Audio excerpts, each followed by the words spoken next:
Well, welcome everybody to Weaving the Universal Design for Learning framework with spatially designed instruction. It's a beautiful tapestry of success for students with and without disabilities.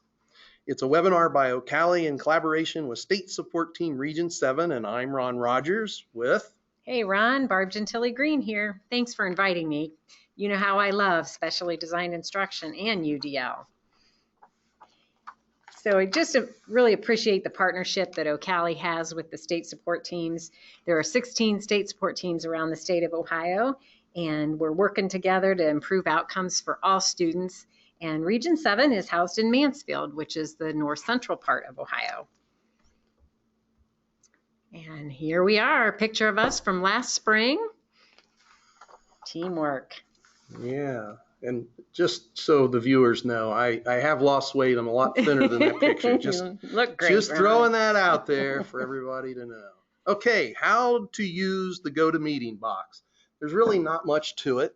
Basically, you're going to follow the arrow, and if you need to raise your hand, you can do that. But I don't guarantee we're going to see your hand waving. I'm not sure we've ever gotten very good at that piece, but we'll try to monitor that. Yeah, I see. Somebody is using the hand already. Yep, thanks. Testing us, yep, right testing off. us out. Oh boy, there's always got to be one, Barb, in the audience. And then to interact with us, we're going to ask you to use the question box. So to interact with us, you'll type the questions in the question box, and nobody else will see the questions but us, but we will verbally talk about the questions and the answers, and that'll be kind of the way we communicate back and forth and make this fun for everybody. Oh yeah, let's, thanks Barb. She reminded me. Let's practice typing, for example. So if you would, please type into the question box if you're alone or how many people are sitting with you. And we'll read, Barb and I'll take turns. We'll try to read some of these questions. It's always fun to see who's sitting by themselves and who's in the small group. Oh, got a few solo there, Ron. Solo, alone. Aaron, so alone. That's awesome, though. You not just me. Okay. Oh, I see. Now, I see now how you're reading those so quick, Barb. Yeah, I'm sitting here tacking through them. Down, and you've already pretty much read it. That's great. 3 of them there at State Support Team 8. Oh, awesome. Yes. Thanks for joining. Nice. That's great to know. So that one of them is probably Tracy. And then we have Linda from one of our state support teams. Okay. Oh, looky there. There's more. SST1. Hi, Nicole. By myself. Kelly. Solo. Kelly, you should have had more of your folks with you. There are 2 of us in Florida. Ooh, love it. Great. That's awesome. Oh, Sydney, Australia. Okay, let's go on to our next thing, which is Twitter. So if you're a Twitter fan, please feel free to use hashtag UDLPLN and at Region 7 SST, and then be sure to follow Barb and I, and you can see there that those are listed for you. So please have conversations in the background, and we will check our Twitter when this is over and try to jump in on your conversation. Yep, love Twitter. And Ron, I love this picture that you had Ella paint for us. This beautiful picture to show that positive relationship between UDL and specially designed instruction. I always love her artwork. It's about time for her to make me a new poster, though. Yeah, and those are kind of like bow ties with the names and letters on them, I see, too. So, well, with that said, you know what it's time for, Barb? What's that? It's time for a poll question. So, everybody get ready for a poll question. Hopefully not everybody's driving at the moment, and you can participate. So, here comes the first question. Who is in the audience? And I'm going to go ahead and launch that poll. So please let us know who's in the audience. General education teachers or intervention specialists or special education staff or administrators, regional or state departments of education staff or parents. So kind of let us know who you are and what you're doing. And I'm going to share the results. It looks like, Barb, it looks like our high number is regional or state departments of education at 39%, parents at 0%, administrators 22%, intervention specialists 22%, and general education at 18%. All right. I love having that representation from from both. Wish we had some parents on here, but that's okay. They can listen to the webinar later that's recorded. So awesome. Yeah, that is so cool. Let's take a look now at the ICANN statements for today's webinar. So we have 3 of them. The first one is, I can explain how specially designed instruction is more than accommodations. The second one, I can explain the commonalities of specially designed instruction and universal design for learning. And the third one is, I can explain the importance of the planning process, incorporating universal design for learning and specially designed instruction. So that's what Ron and I hope to accomplish with you today. Okay, thanks, Barb. So let's think about universal design for learning, and let's kind of start that out with a definition. And just to remind people, and we've seen that even with the poll, that 15% did not respond. That's because 15% are probably driving home in their car and listening to the webinar and not really looking at the slides. So Barb and I always try to describe what's going on in the slides for people that are driving. So universal design for learning, or UDL as it's known, is a framework to improve and optimize teaching and learning for all people based on scientific insights into how humans learn. And we have a visual there of the brains and of engagement, action and expression, and representation. And you're free to look at that if you're not driving and see what all is there. The next slide talks more about the goal of what universal design for learning is. And the big goal here is the expert learners. I don't think anybody can say anything about not wanting expert learners by their students. And we think about the purposeful and motivated learner, and that strategic and goal-directed learner, and the resourceful and knowledgeable learner. So hopefully if you did not have any background on UDL, hopefully that helps give you a little bit of background on universal design for learning. So with that said, UDL it's powerful for all students. Although a question that I ask myself sometimes is does UDL take care of my students needing special education services? And then I wonder to myself, what about when the IEP says spatially designed instruction, or SDI? So fill me in a little about spatially designed instruction, if you would, Barb. Absolutely. So specially designed instruction is that legal term from the Individuals with Disabilities Education Act, or IDEA. That's the federal law that outlines the requirements for providing services for students who become eligible for special education. So when a team is making that determination for a student's eligibility under one of the disability categories, one of the requirements is that that student needs specially designed instruction. And so we're going to break that down a little bit and explain some of the key points. So a few key points. One is that the goal for the student who is eligible for special education is to be able to access the curriculum and meet the educational standards. So not just to be able to access it, but also to meet those standards for his or her grade level. And in order to do that, that specially designed instruction, or SDI, is required. And SDI has to be lined up with that child's unique needs. It has to meet that student's unique needs. And we're going to break this down a little bit, but SDI can be accomplished by adapting 3 things: either adapting the content, adapting the methodology, or adapting the delivery of instruction. And by the way, we have a resource in the resource document that gives you that exact definition from IDEA of SDI. So take a look at that. So let's break it down a little bit. Okay, so I heard you say, Barb, that the verb in that definition was adapting, making changes match to students' need or condition. What were those 3 things we said we could adapt again, Barb? Okay, so the first thing we could adapt is content. So that is the knowledge and skills that make up that curriculum that's to be mastered. And so there could be times when the expectations of what a student will learn or be able to do is changed. So one example of this might be for a student with significant cognitive disabilities and complex needs, where the curriculum is modified using the extended learning standards. In Ohio, they're called Ohio's Learning Standards Extended. So that's where there's a change in either the breadth or the depth of the material that's taught at the student's grade level. So that's an example of adapting content. So stay with me here, Barb, Okay. because, I'm just trying to make sure I'm clear. So something else we can adapt is methodology. Can you? Yeah. Can you explain that? What methodology is to me, Ron? Okay, so to me, methodology is what the teacher does, maybe the tools and the strategies he or she uses to facilitate that student learning. These strategies must be evidence-based, discussing a specific reading intervention or program to do that, or go ahead. I'm kind of unclear.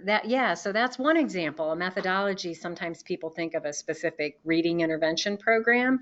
Another example of methodology is when we would break down a learning task with its step-by-step analysis and provide that really clear, explicit instruction and reinforce a student's success or reteach or correct any mistakes that the student makes. So those are two examples of adapting methodology. Okay. And then the third thing that we can adapt is the delivery of instruction.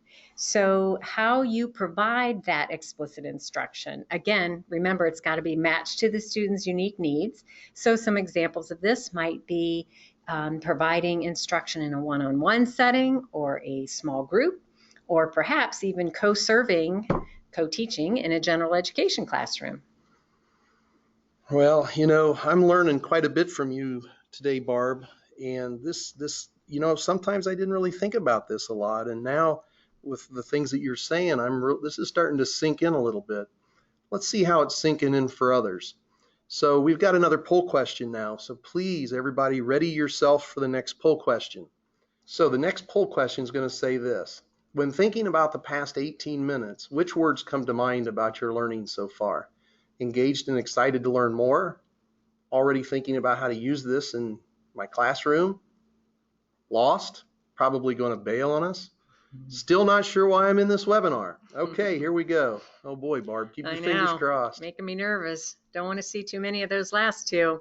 A lot of content to go over in a short amount of time. So we hope that we're able to get some key points across. And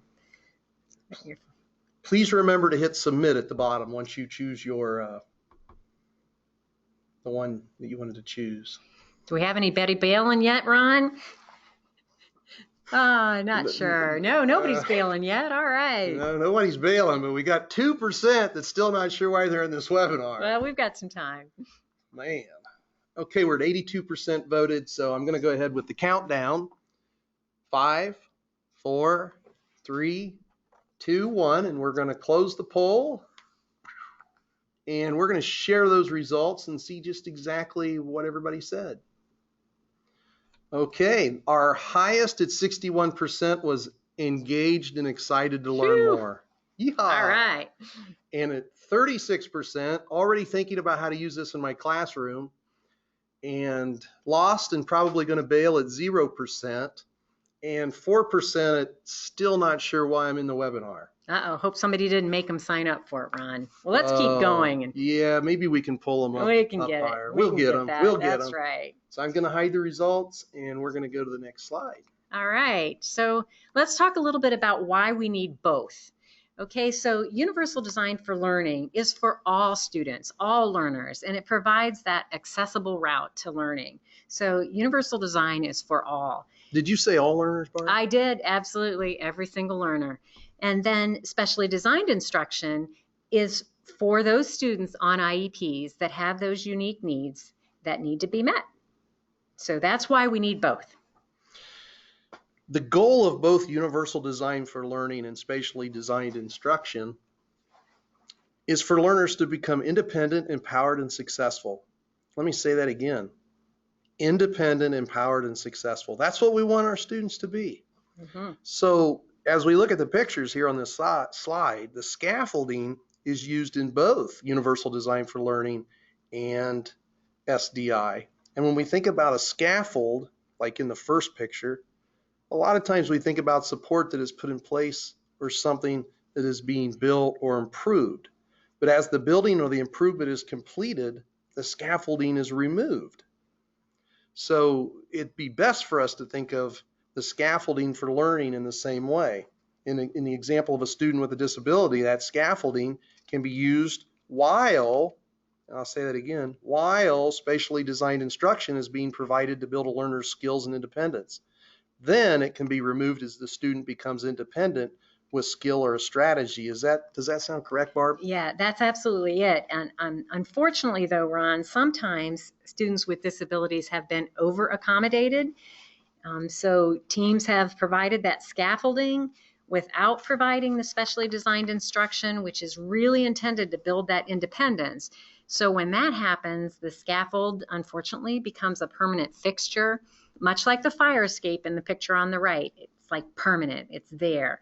So a question that a team might want to ask themselves is, are we providing the just right amount of scaffolding? And also as important, are we gradually releasing responsibility to the student so that he or she doesn't become dependent on that accommodation that was intended to be temporary? That scaffold was intended to be temporary.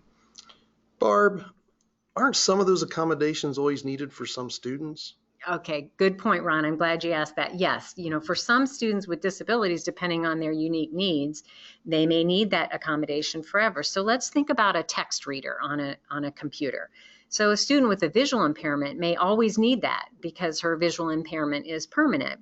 However, a student who has a learning disability in reading may need the text reader while she is building her reading skills. Then once her reading skills become proficient, that text reader may no longer be needed. That scaffold has been removed. Barb, one of those things that is like a planning conversation, and I'm glad you're up for this. Let's have a planning conversation, and let's maybe look at two scenarios, and let's ask everyone that's out there listening to bear with us, because this will take about 3 minutes. So let's first look at like one of Ohio's learning standards, and we'll look at analyze literary text development, which says determine a theme of a story, drama, or a poem from details in the text, including how characters in a story or a drama respond to challenges, or how the speaker in a poem reflects upon a topic. Summarize the text, incorporating a theme determined from details in the text. Okay, so that's what the learning standard says. Now we take that and we turn it into a learning activity for 5th grade. So our expectation would be students will summarize the plot of the book, The Little Prince, and then reflect on the challenges facing the characters in the story, using details in the text to discuss the value of curiosity and exploration as a theme. All right. All right, we're ready to start this co-planning discussion, Ron? Yeah, I think we are. All right. So let's finish planning for next week's lesson on the writing assignment that finishes our unit on The Little Prince. So what were you thinking about how students will work towards the final writing, Ron? Oh, it's such a great book, Barb. I'm kind of looking forward to how students reflect maybe on the challenges, the characters faced and the connections that they see to be, curious and being willing to explore. I hope that they can make some great personal connections too. My plan was to have students maybe work in small groups and then rotate between stations that have different question prompts that will help them maybe review the book and share their perspectives with one another. What do you think about that? I love it. Love the small group. It's a really great way to get them ready for that writing assignment. I can tell you've used that UDL framework, especially engagement and action and expression, to design that activity.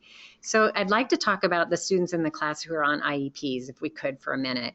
So this activity you've already decided on will really provide the specially designed instruction that John requires to meet his unique needs, which is the opportunity to review the books and talk about the key points of the book prior to beginning the writing assignment. So that your UDL framework really provided that SDI that he needed. Oh man, Barb, I'm so glad you're thinking about students on their IEP goals, because you think there's anything else that John might need? Yeah, actually, he would. He would benefit from some guiding questions in order to think through the key points of the book. And he'll also need a graphic organizer to capture his thoughts. So what do you think about providing 2 options for the graphic organizer, but provide those options to all the students so that they can capture their ideas? Man, Barb, that sounds great. How will we know if these things are working for John, though? Good point. We've got to know when our SDI is working. So I'll observe and I'll talk with John and I'll help him keep track of how well he did with the activity and with the resource like the graphic organizer. And I'll also be able to use this for the progress monitoring that I need to do for his IEP. So I think it would be helpful if you and I could review the questions together so that we're sure that they will lead to a powerful discussion and provide that right verbal exchange that really helps John. Sounds great. Yes, it's important that we are using the right questions. I am so glad that John's spatially designed instruction can be provided right here in the general education classroom with his peers. Mm-hmm. The cool part of all this is how the activity engages all the students, and it's kind of like a natural flow. Just makes sense, doesn't it, Barb? Absolutely. I love it. So let's talk about Beth for a minute. So the stations will definitely help her. Like you said, there are many students who would benefit from that. But the specially designed instruction on her IEP is learning to use a speech-to-text app to complete the writing assignments. Wow, I'm not sure how to incorporate that into a lesson, Barb. You're going to have to help me out here. Well, we have some options, Ron. I'm willing to help. So Beth is still learning how to use the speech-to-text app. She's not proficient yet. So one way we could address this is to use the co-teaching model of alternative teaching. What would that look and sound like, Barb? Well, I could take a small group of students who are learning to use the app while you take a larger group to review the use of the graphic organizer. So I could, explicitly teach my group the steps in using the app and then have them practice on a shorter writing assignment. So when would be a good time to do this? Well, we could do it on Monday, which is right before we start the station rotation on Tuesday. And I could also teach you how the app works, Ron, so that either one of us can help Beth or the others if they get stuck while they're using the app on the writing assignment. Well, I'd be more than willing to help if they need it. As long as you teach me how to use that app. You think Beth will need to do a writing assignment, though, in a separate location since, she is just now learning it? Oh, I'm glad you were honest enough to ask that question, Ron. No, I really think with that explicit instruction and that guided practice prior to the assignment, that she'll be able to work on her writing assignment for the Little Prince in the classroom when everyone else is working on theirs. So she may need a little bit more time, but we can decide when to provide that if she ends up needing it. Another great integration of spatially designed instruction and universal design for learning in the classroom. Thanks so much, Barb, for taking the time to meet. Absolutely, Ron. It's so important to co-plan lessons. So hopefully we provided a couple examples within that planning conversation where we adapted the methodology and also the delivery of instruction, two options in specially designed instruction. Because we're very transparent, Barb, I'll just share with you that there was one person that said that, it would have been nice if there had been visuals to accompany this discussion because they're not an auditory learner. They're more of, Good point. Hey, yeah, that's a good point. We missed the mark on that one. Thank you for that feedback. Yes, absolutely. We did. So the next question allows for some back and forth thoughts here. So the first one is my biggest learning today was, and then, or my next steps will be. So just type your thoughts in those question box. We'll just take a couple minutes because we are coming down to the last couple minutes here, Ron. Okay, excellent job. Great summary of the material that will be useful to carry forward. My next step will be using the handouts and continuing to spread the learning about all of this. Good. Love that. That's what we need. Biggest learning was the definition of SDI. The next thing is to review the handouts, the co-planning demo. Thank you for modeling a collaborative planning session with the intervention specialist included in the planning for all. Mm-hmm. We'll share this webinar with teams I work with. Great. How to adapt instruction when you have a mixture of general and spatial education classrooms. To share the resources, continue co-planning and co-teaching, using student accommodations, SDI as a springboard. Mm-hmm. These are all great. They are. The co-planning demo to learn more. The biggest learning today was co-planning is very important. Next steps will be continuing to co-plan on a weekly basis. Do you want to hit a few of them, Barb? Awesome. Like the handout comparing SDI accommodations and modifications. Review the webinar again. Yeah, Ron, I'm so glad you're recording these. It does provide access to folks in the evenings. Learning how much difference there is between K-12 and higher ed. Yeah, and nice planning conversation. So I want to leave you with a visual here to wrap up our webinar. So I want to give Susan Seelig a SST 10, right? A shout out. Yeah, yes, shout out. Absolutely. So we were Susan. in a UDL collaborative meeting, and we were trying to think of a visual that kind of brought some of these thoughts together, and we ended up with a chocolate covered cherry. So if you think about a chocolate covered cherry, it has that ooey gooey filling that just sort of wraps around everything, and that's UDL. Okay, and the cherry is the specially designed instruction for those students that are eligible for special education, and the chocolate coating is the co-planning that teachers use to pull the instruction together for all learners. So I hope you're hungry now. So with that said, for those of you that love Universal Design for Learning and want to continue the chat, please feel free to join one of the best chats on Twitter, hashtag UDL Chat, 9 p.m. Eastern Time, every first and third Wednesday, and representatives from CAST and all over the country are there. Pattons, UDL IRN, the SSTs from Ohio, OCALI. It's a lot of fun and a lot of knowledge. Great chat. And then also, if you're around Ohio, November 14th through the 16th is OCALICon. Again, in Columbus, Ohio. Feel free to register because we'd love to have you there. And another opportunity we have for you in Ohio is the Assistive Technology Conference and Vendor Fair. This travels around the state. It's the first week of October, the 2nd through 5th, and different parts of the state there, Rootstown, Lima, did you say Chauncey? Is that how you say that? Yeah. And Dayton. So again, this is free. Registration is there. OhioATVendorFair.org, and we have all kinds of vendors that are there, and then session breakouts really explaining assistive technology, how it can support learners.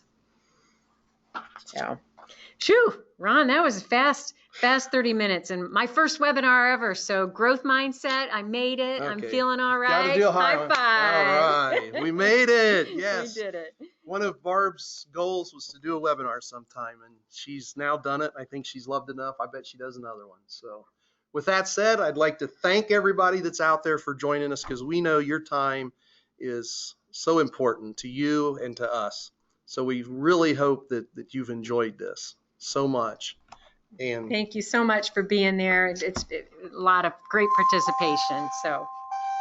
Wow. Okay. Right. Ooh, we left that means right on it is time. Right on time. So everybody have a great evening, and please enjoy your families. Thanks, everyone.